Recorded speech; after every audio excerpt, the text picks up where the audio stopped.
So hello everyone, I hope you are doing well. So recently अभी update एक ये निकल के आ रहा है कि हौथिस रेबल जो कि यमन बेस्ड है और ये ईरान की तरफ से जो इंफ्रास्ट्रक्चर है, जो लॉजिस्टिक्स है वो सप्लाई की जाती है। उन्होंने इसराइल के ऊपर अटैक किया है, वो भी मिसाइल्स का अटैक। ये पूरी कहानी को समझेंगे खासकर इस वीडियो में। सबसे पहले आप इस वीडियो में आप ये समझ लीजिए कि गाजा और इसराइल के वॉर में जहां पर इज़राइल कहीं न कहीं टू फ्रंट वॉर लड़ रहा है। टू फ्रंट वॉर हम क्यों कह रहे हैं? इसके पीछे रीज़न ये है कि एक तो गाज़ा की तरफ से लड़ रहा है, ठीक है?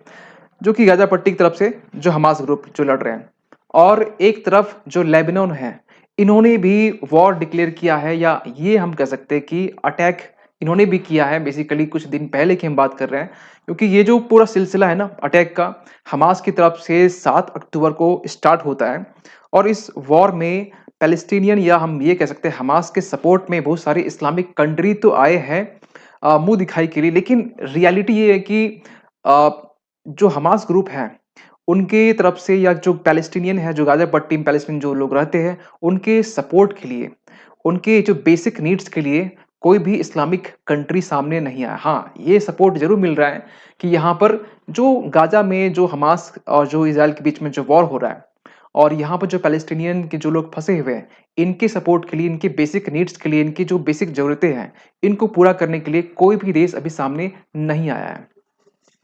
आप पूछ सकते हैं हमसे कि यहाँ तो सारे देश सपोर्ट में हैं। पाकिस्तान, टर्की ये सब लोग सपोर्ट कर रहे हैं। हमास के सपोर्ट में, ईरान सपोर्ट में है। सपोर्ट किस तरीके से? कुछ इस तरीके से कि दूर के ढोल सुहाने लगते हैं। कुछ इस तरीके से कि हम दूर-दूर से आपके हम रिलेटिव हैं, दूर-दूर से हम आपके संबंधी हैं। लेकिन फिलहाल हम इस वीडियो में बात करने वाले हैं कि किस तरीके से यमन ने भी, यमन कहना गलत होगा, यमन के जो रेबल्स ग्रुप है, हौथीस ग्रुप, ये जो ग्रुप है बेसिकली रिसेंटली इज़राइल के ऊपर मिसाइल से अटैक किया गया है। यही मिसाइल्स का जो अटैक है ना, आप समझ सकते हैं कि ये जो अरब पूरा वर्ल्ड है ना, अरब मिडल ईस्ट, इसका अगर मैप आप देखेंगे तो रेड सी के आसपास में जो यमन है वो कंट्री लगता है। आप समझ सकते हैं जो डिस्टेंस इज़राइल का जो डिस्टेंस, इज़राइल और यमन का जो डिस्टेंस है, वो लगभग बहुत ज़्यादा है क्योंकि इसके बीच में सऊदी अरब जो कंट्री वो आता है और यहाँ से मिसाइल्स का अटैक किया गया इज़राइल के ऊपर। अब सवाल निकल के ये आता है कि ये क्या मिसाइल्स जिससे हमास था। हमास क्योंकि आप मालूम है इज़राइल में ही आपका वो बेसिकली कोने का पार्ट है, गाज़ा पट्टी। तो वहाँ से अटैक हुआ, ये समझ सकते हैं कि एक शॉर्ट रेंज मिसाइल्स भी अगर जाएँगी तो कहीं न कहीं एक अच्छा खासा तबाही करके लाएगी। लेकिन यहाँ पर डिस्टेंस बहुत ज़्यादा है। यहाँ से अटैक किया गया, एक लॉन्ग रेंज मिसाइल्स को यहाँ से अटैक किया गया। पहला जो मिसाइल जो अटैक किया गया, यहाँ पर अमेरिका का खासकर होता क्या है ना कि सऊदी अरेबिया और अमेरिका दोनों के बीच में जो रिलेशन वो अच्छे हैं।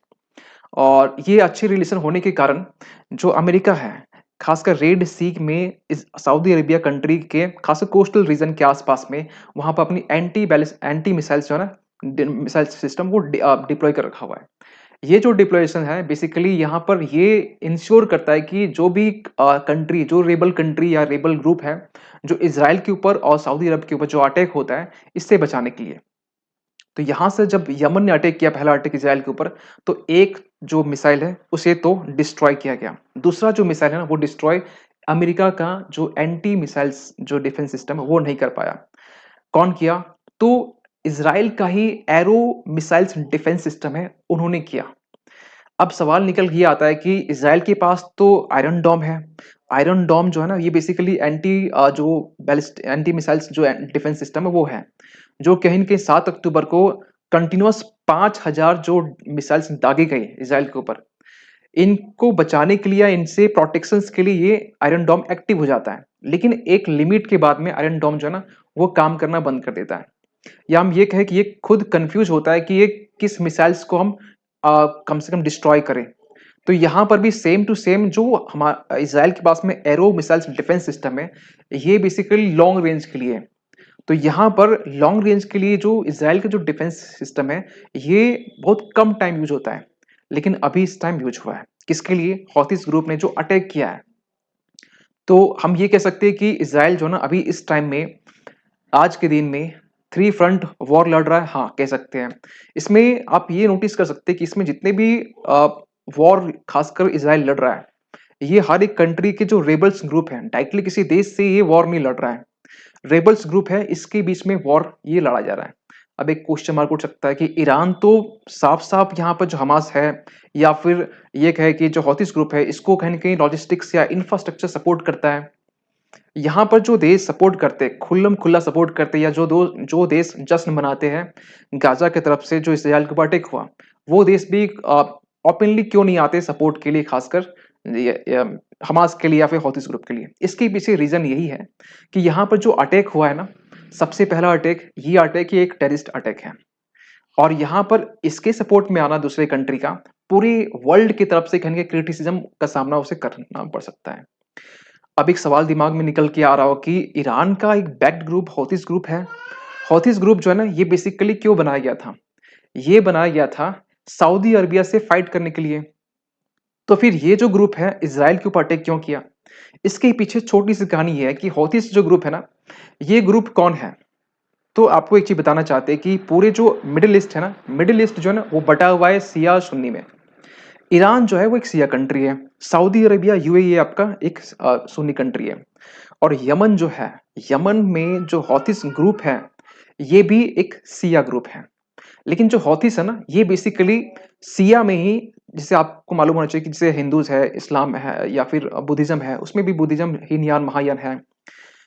जैनिज़्म है, उसमें भी श्वेतांबर है, दिगंबर है। उसी तरीके से शिया सुन्नी में भी इंटरनली ये डिवाइड है। तो उसी के एक माइनॉरिटीज़ ग्रुप है जैदी शिया, ठीक है? जैदी शिया से ही बिलॉन्ग करती है हौथीस ग्रुप। और ये हौथीस ग्रुप की थोड़ी-सी हिस्ट्री बताना चाहेंगे। 1962 से 72 के आस-पास में यमन सिविल वॉर होता है। यमन सिविल वॉर बेसिकली जब ये हुआ, तो यहाँ पर सऊदी अरेबिया जो है ना, यहाँ पर पीस एस्टैब्लिश करने, क्योंकि आपको मालूम है कि यमन में बेसिकली शिया ग्रुप है, शिया एक्टिव है और जो सऊदी अरेबिया यहाँ पे सुन्नी कंट्री है, दोनों के बीच में टेंशन्स बराबर रहता है और यहाँ पर यमन को बैकअप प्रोवाइड करता है ईरान, क्योंकि ईरान एक सुन्नी कंट्री है और शिया सुन्नी की बनती नहीं है। अब यहाँ पर हौथीस जो एक रेबल ग्रुप है और यमन एक छोटा-सा जो देश कह सकते हैं और ये ऐसा देश है जहाँ पर कह सकते हैं कि जो गवर्नमेंट है, भले ही गवर्नमेंट एक डेमोक्रेटिक गवर्नमेंट है, इस्लामिक कंट्री है, लेकिन यहाँ पर जो डोमिनेंस है वो एक हौथीस ग्रुप उनका है। हौथीस ग्रुप का जो बेसिकली हम ये कह सकते हैं कि ये एक ऐसा ग्रुप है जो गवर्नमेंट को भी कहीं न कहीं तख्ता जो चेंज करने में इसकी एक बहुत महत्वपूर्ण भूमिका रह सकती है। क्यों? क्योंकि यमन की जो गवर्नमेंट है, ये एक नाम का गवर्नमेंट है जिसे इंडिया हो, चाहे अमेरिका हो या फिर जो डेमोक्रेटिक कंट्री हो, इससे सपोर्ट मिलता है। लेकिन यहाँ की जो रेबल्स ग्रुप है, या हम ये कहें कि एक टेररिस्ट ग्रुप भी कह सकते हैं, लेकिन ये टेररिस्ट ग्रुप अभी तक कोई कंट्री ने रिकॉग्नाइज नहीं किया है। लेकिन हाँ, अभी जिस तरीके से अटैक हुआ है, हो सकता है कि आगे आने वाले टाइम में सऊदी अरेबिया, यूएई जैसे देश ये डिमांड करेंगे कि हौथीस जो ग्रुप है, ये टेररिस्ट ग्रुप ये डिक्लेयर किया जाए यूएन की तरफ से। अब फिर एक क्वेश्चन निकल के ये आता है कि हुआ क्या था? हुआ ये था कि हौथीस जो ग्रुप है ना, 1990s के आसपास में इसे बनाया गया। जो पर्सन थे, हुसैन बद्रुद्दीन अल हौथी, इनकी तरफ से ये जो हौथी मूवमेंट है वो चला गया था 1990s के आसपास में। और जब ये चला गया, इसके बाद में जो हौथीस ग्रुप है, ये बेसिकली सऊदी अरेबिया के अगेंस्ट में चला गया था। यानी हम ये कि हौथीस ग्रुप जो है ना, ये इसका निर्माण ही इस तर्ज पर हुआ है कि शिया सुन्नी की तर्ज पर, कि हौथीस जो बेसिकली है, ये आपका एक शिया ग्रुप है, जायदी शिया, ठीक है? जो माइनॉरिटी बेस्ड है। ये सुन्नी के अगेंस्ट में इसे क्रिएट किया गया या जनरेट ये बनाया गया। लेकिन आज के टाइम में यही जो ग्रुप है, हमास के सपोर्ट में इज़राइल के अगेंस्ट में वो फाइट कर रहा है, मिसाइल्स अटैक कर रहा है। ऐसा क्या हो गया? ऐसा हुआ ये है कि जब भी इज़राइल का जब क्वेश्चन आता है कि इज़राइल से फाइट करनी है, तो जो यहाँ पर इंटरनली यहाँ पर जो ग्रुप जो डिवाइड है शिया सुन्नी में, यहाँ पर एकजुट हो जाते थे। हमने यहाँ वर्ड यूज़ किया थे, लेकिन इस बार जो हमास और जो इज़राइल की वॉर में, ये ऐसा वॉर है कहीं कहीं लास्ट 10-20 साल हम पहले देखे, इस बीच में बहुत सारे छोटे-छोटे तो मिसाइल्स अटैक हुए हैं, लेकिन ये ऐसा वॉर कहा जा रहा है कि अभी तक ऐसा कहा जा रहा है कि इसमें जो खुद अरब वर्ल्ड है, इस्लामिक कंट्री, वो खुद कुछ कंट्री ऐसे हैं, सऊदी अरेबिया, यूएई, जो खुल के सपोर्ट में भी नहीं आ रहे हैं। पहले क्या होता था, इज़राइल जहाँ हमास के अगेंस्ट में कुछ भी अटैक हुआ, पैलेस्टीनियन के बीच में कुछ भी छोटा-मोटा डिस्प्यूट हुआ, कॉन्फ्लिक्ट हुआ, यहाँ पर जो सऊदी अरेबिया, यूएई इज़राइल के अगेंस्ट में खड़े होते थे। लेकिन आपने पिछले साल से लेके अभी तक ITU-2 के बारे में सुना होगा, जिसमें 4 कंट्री है, जिसमें यूएई, अमेरिका, जो इज़राइल है, ये सब के बीच में पीस एग्रीमेंट साइन हुआ है। रिसेंटली आपने G20 समिट में आपने ये भी देखा होगा कि इंडिया, यूरोप और जो अरब वर्ल्ड को कनेक्ट करने के लिए एक कॉरिडोर का निर्माण करने की बात की जा रही थी। और ये निर्माण तभी होता है जब इज़राइल और सऊदी अरेबिया के बीच में एक पीस एग्रीमेंट साइन होती है, पीस एस्टैब्लिश होती, और या हम ये कहें कि दोनों के बीच में डिप्लोमेटिक रिलेशन एस्टैब्लिश होता है। लेकिन ये चीज़ें कहीं न कहीं कैंसल आउट होता हुआ दिख रहा है, क्यों? क्योंकि इस बीच में हमास इज़राइल के बीच में जो वॉर डिक्लेयर हुआ है, ये सबसे बड़ा कारण है। और ये वॉर ही इसलिए हुआ क्योंकि ये जो कॉरिडोर है, इसका अनाउंसमेंट किया गया था कि अगर ये अनाउंसमेंट किया गया, तो इसका मतलब ये हुआ कि अरब वर्ल्ड में कहीं न कहीं पीस एस्टैब्लिश होने वाली है इज़राइल के साथ में। इज़राइल, क्योंकि आपको मालूम है कि ये ऐसा छोटा-सा देश है जो कि पूरे अरब वर्ल्ड के नाक में दम करके रखा हुआ है। ये कह सकते हैं। ये अरब वर्ल्ड का मानना है। तो यहाँ पर ये कह सकते हैं कि जो सऊदी अरेबिया है या फिर यूएई है, ये देश खुल के सपोर्ट भी नहीं आ रहे हैं। हाँ, ये क्रिटिसाइज़ कर रहे हैं। ये अंदर-अंदर भले ही खुन्नस खा रहे हों कि यार इज़राइल के सपोर्ट में हमने इसके पीछे रीज़न ये है ना, अमेरिका। अमेरिका चाहता है कि अमेरिका का अच्छा एक रिलेशन है, यमन के साथ में भी रिलेशन अच्छा है, सऊदी अरेबिया के साथ रिलेशन अच्छा है या यूएई के साथ रिलेशन अच्छा है। यहाँ पर जो भी अरब वर्ल्ड है, अरब वर्ल्ड के बीच में जो यूनिटी है, वो यूनिटी इज़राइल ही क्रिएट करता है। और जो तोड़ने वाला जो काम जो कर रहा है, वो बेसिकली अमेरिका, और यहाँ पर शिया सुन्नी जो डिवीज़न है वो। अब यहाँ पे क्वेश्चन मार्क निकल के आ रहा है कि जब ये अटैक हुआ तो इज़राइल की तरफ से क्या रिएक्शन आया? इज़राइल की तरफ से रिएक्शन ये आया कि इज़राइल ने अपना एक शिप भेजा, कहाँ? यमन की तरफ से। उन्होंने साफ-साफ पूछा कि भैया आपकी दिक्कत क्या है? आप किस चीज़ बात से परेशान हो? तो यहाँ पर खासकर एक जो हौथीस ग्रुप है, उसकी तरफ से एक बोल सकते हैं कि एक डायरेक्शन था कि ये जो अटैक बेसिकली है ना, ये अटैक करने का जो अंजाम है, वो कुछ इस तरीके से होगा कि जो हमास ग्रुप है ना, आज के टाइम में जो ग्राउंड लेवल में जो भी जो लड़ाई है, वो पहुँच चुकी है। और यही रीज़न है क्योंकि ईरान ने इसके पहले ही डिक्लेयर किया था कि अगर ग्राउंड लेवल में अगर इज़राइल वॉर डिक्लेयर करता है, ज़मीनी स्तर पर, तो यहाँ पर ईरान कुछ बड़ा कर सकता है। मेरे ख़्याल से बड़ा यही होगा। यहाँ पर देखना अब ये है कि सऊदी अरेबिया इस चीज़ को किस तरीके से रिएक्ट करता है, क्योंकि सऊदी अरेबिया और हौथीस ग्रुप दोनों के बीच में बनती नहीं है, और दोनों के बीच में जो रिलेशन है, रिलेशन क्या कैसे, दोनों के बीच में जो कॉन्फ्लिक्ट है, वो बराबर होता रहा है। तो यहाँ पर ये चीज़ें क्रिएट होना, तो कहीं न कहीं ये इशारा कर रहा है कि सऊदी अरेबिया यहाँ पर इज़राइल के पल्ले में जा सकता है। क्यों? क्योंकि हौथीस ग्रुप इज़राइल के भी दुश्मन है और हौथीस ग्रुप सऊदी अरेबिया के भी दुश्मन है। तो यहाँ पर जो बोले दुश्मन-दुश्मन जो होते हैं ना, या दुश्मन जो चाणक्य की का जो नीति है, ठीक है? वो यहाँ पर फिट बैठता है। तो यहाँ पे ये देखना है कि अमेरिका, सऊदी अरेबिया, यहाँ पर ईरान, अभी इस बीच में क्या रिएक्शन निकल के आता है।